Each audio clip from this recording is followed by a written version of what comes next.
இந்த உலகத்தில் எல்லாரையும் திருப்தி செய்ய முயன்றால் இறுதியில் நாமே எதையும் இழந்து நிற்போம். அதற்கான ஒரு சிறிய எடுத்துக்காட்டுதான் இப்போது வரும் இந்த கதை. ஒரு விவசாயி தன் கழுதையை விற்கத் தீர்மானித்தான். கழுதை களைப்படையக்கூடாது என்பதற்காக அதன் மீது ஏறாமல் மகனுடன் சேர்ந்து நடந்து சென்றான். அந்த முட்டாள்களைப் பாருங்கள். கழுதை இருக்க 2 பேரும் நடந்து போகிறார்கள். யாராவது ஒருவர் அதன் மீது ஏறலாமே. வழிபோக்கர்களின் பேச்சைக் கேட்ட விவசாயி தன் முடிவை மாற்றிக்கொண்டான். மகன் கழுதையின் மீது அமர தான் நடந்து வரத் தொடங்கினான். எப்படி பாருங்கள், வயதான தந்தை நடந்து வர இளவயது மகன் கழுதையின் மீது சவாரி செய்கிறானே.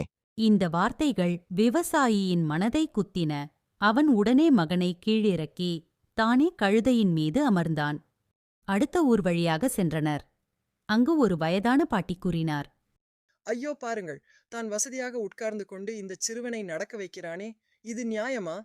இந்த வார்த்தைகள் விவசாயியின் காதில் விழுந்தன. அவன் மனம் வெதும்பியது. மக்கள் என்ன நினைப்பார்கள் என்ற பயமும் கோபமும் அவனை ஆட்கொண்டன. உடனே அவன் கழுதையை நிறுத்தினான். மகனை அருகே அழைத்து தன்னோடு கழுதையின் மீது அமர வைத்துக் கொண்டான்.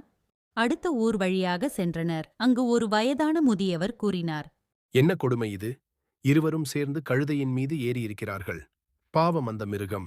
சுமை தாங்காமல் விழுந்து விடுமே. இந்த பேச்சைக் கேட்டதும் விவசாயி திடுக்கிட்டான்.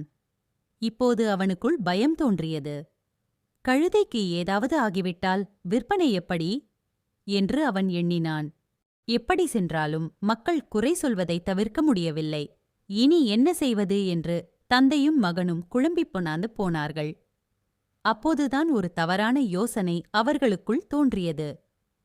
கழுதையை தூக்கிக் கொண்டு சென்றால் யாரும் குறை சொல்ல மாட்டார்கள் என்று அவர்கள் நினைத்தார்கள். மக்களின் பேச்சைக் கேட்டு தவறான முடிவை எடுத்த தந்தையும் மகனும் அந்த ஏழை கழுதையை தூக்கிக் கொண்டு ஆற்றின் அருகே வந்தார்கள்.